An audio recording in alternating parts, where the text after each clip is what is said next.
So magandang araw na naman sa inyong lahat. So balik naman tayo sa Revit ngayong sa bagong video na ito. So marami nagtatanong sa akin kung paano ba mag-edit ng walls. So yun yung pag-uusapan natin ngayon. Okay? Yung mga walls natin dito sa Revit, itong Autodesk Revit 2024 yung ginagamit ko so far, yun yung updated natin ngayon. So, pagdating nyo dito sa architecture saka sa structure, meron kang wall dyan. So, kahit na pumunta ka dito, wall, parehas lang din yan. Okay? Yun nga lang, may mga parts dun sa architecture tab natin na wala, na meron at wala dun sa structure tab natin. Okay? So, itong dalawa lang na yan, yung merong wall na tab. Okay? Pagdating nyo dito sa architecture, you can click down itong wall natin. Pag click nyo yan, magkakaroon ka ng tatlong option. So, meron kang wall architectural, meron kang wall structural, and then meron kang wall face. Okay? Ano yung mga pagkakaiba nila? Okay. So, halimbawa, wall architectural. Click mo to. And then, nasa level 0 ka, meaning ground floor ka. So, pag click mo yan, makikita mo agad na meron iyong wall. Okay? So, yan yung, ibig sabihin yan, nandun siya mismo, dun sa ground floor mo. Pag tinignan mo yan sa 3D, click mo itong default 3D view na to, ganyan yung kanyang itsura. Okay? So, balik tayo dun sa level 0. Pag click mo naman yung ating wall structural, okay? Pag click mo dito, ganyan, wala kang makikita. Kasi, yung wall structural na to is nandoon sa negative 8,000. Meaning, nasa loob siya. Kaya siya structural wall. Nasa baba, pinakababa ng ating, or nasa, yung nakahukay dun sa kanyang ground. Okay? Pag tinignan natin dyan dito sa 3D view, yan, nakita nyo? Ito siya. Mababa. So, paano natin i-edit yan para mas siya? Kasi hindi naman pwedeng yung structural wall mo is ganyang kataas, di ba? Except kung meron kang basement. Pwede yon. Okay? Pwede mong palitan dito. Palitan mo na lang ng negative 2,000. Yan. So, naging ganyan na. And then, kung gusto mong, kung gusto mo siyang, ganyan lahat itong wall na to, i-match properties mo lang dito. Ayan. Then, click here. Ay. Match properties natin dyan. Click mo to. Dito. Then. So, meron ka na nung ating ground wall na yan. Dito din, kung gusto mo ding palitan yung nito, height nito, ito kasi yung height niya. So, top constraint pwede nating ilagay sa level 1 muna. Okay. Level 1. And then, click apply. Nag-apply na siya. Okay. Kung gusto nyo, i-match properties nyo ulit ito. Click yan, yan, at yan. So, ang pag-match properties is hindi siya kagaya ng AutoCAD na pag click mo to tapos nag-match properties ka dito, ibig sabihin ito na yung kukunin niya. Pero hindi ganun. Kahit na i-click mo dito tapos i-click mo dito, kailangan mo pa rin siyang i-click dito sa pagkukuhanan mo ng properties niya. So, click natin yan. Click mo dun sa paggagayahan niya and then so on. So, yan yung wall natin. Okay? So, ganun yung pagkakaiba ng dalawang wall properties na yan. Etong wall by face is ginagawa yan pag meron kang massing. Okay, kita nyo dito sa may sa may pag nag-expand yung ating explanation doon pag meron kang massing. So yung massing na yon, meron akong video, panoorin niyo na lang dun sa last time na video natin about massings at saka mga design concepts nung pag gumagawa ka ng design concept ng building mo. Okay? Dito naman sa wall sweep at saka wall reveal, itong wall sweep na to, pag nilagyan ko to, maghahanap siya ng sample. Halimbawa, itong wall cornice, ilalagay niyan, yan. So, sa ibang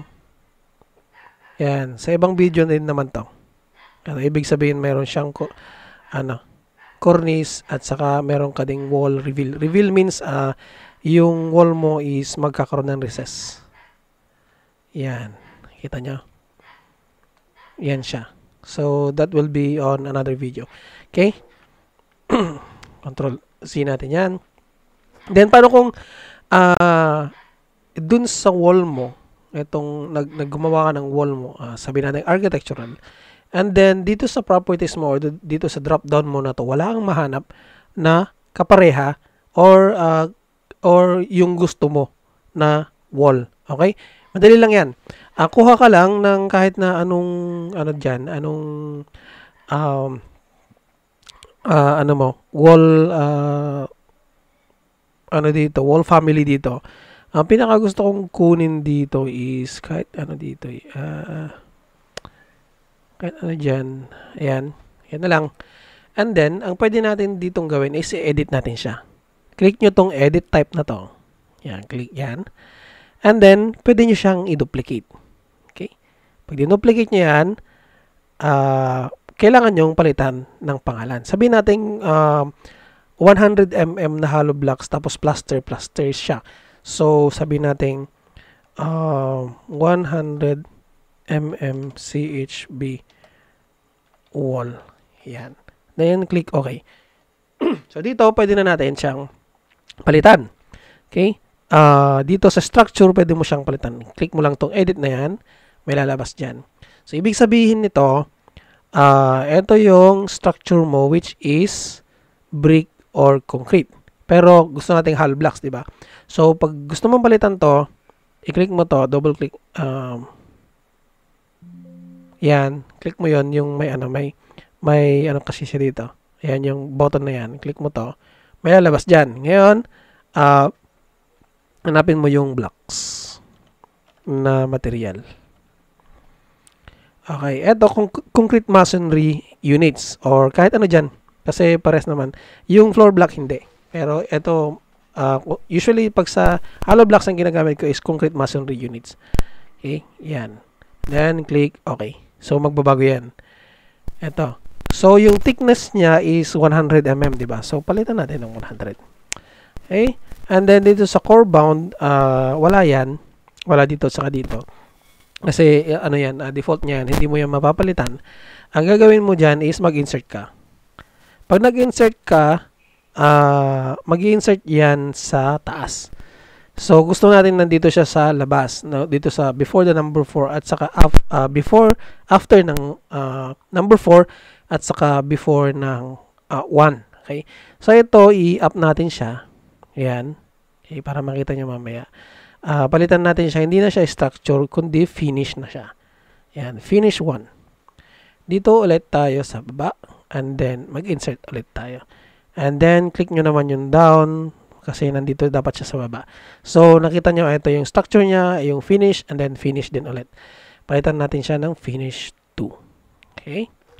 And then, etong sa taas, yung material niya, palitan natin siya ng, halimbawa, sabihin natin plaster.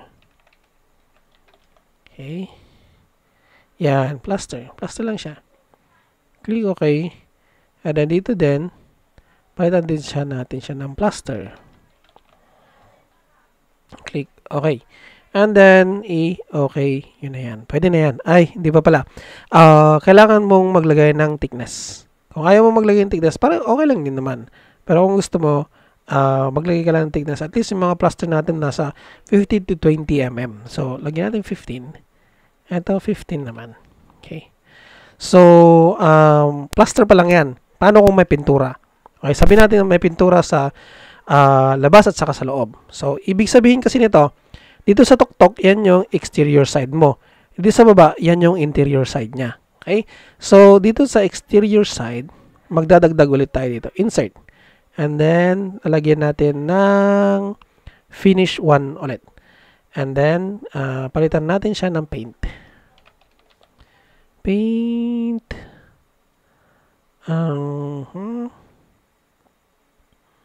Paint. Ito na lang. Paint na white lighting. Okay lang.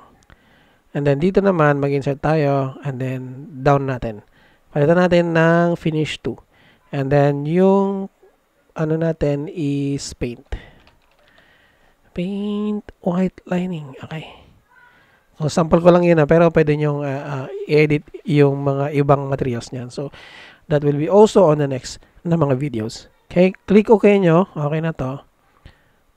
Zero thickness layer must have the membrane function or delete row 7. Zero thickness layer must have membrane function. Okay, close. So, membrane layer. Ano sabi niya? Row 1. Okay. Zero thickness layer must have membrane layer.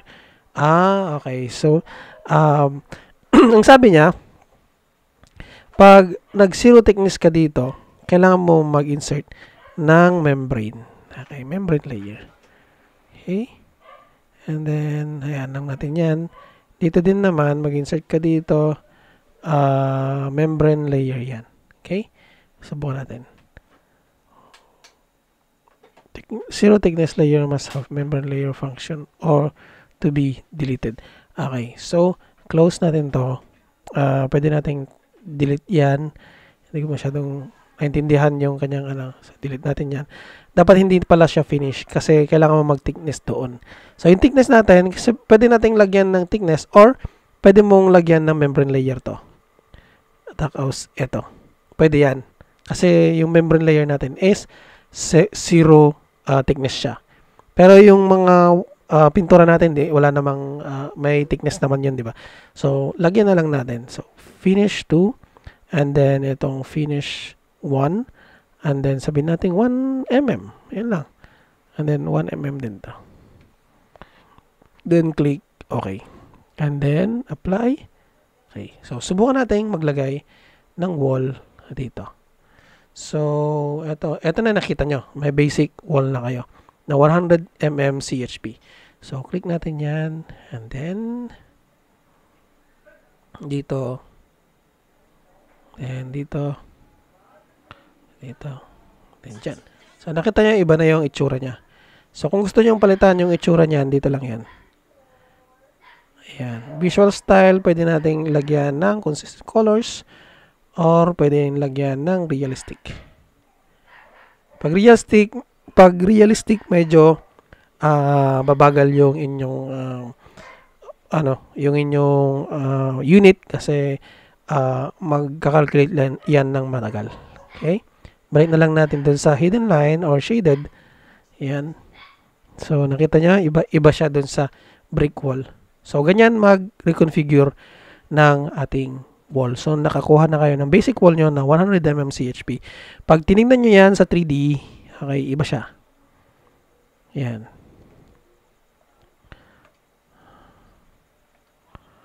Nag-iiba siya. So, pintura at saka pintura kasi sa kabila. So, kung gusto nyo palitan ito, yan, edit lang natin yan and then edit ulit natin dito. Itong pintura na to, pwede nating palitan ng kulay. Okay? So, dito, identity, paint class, paint description,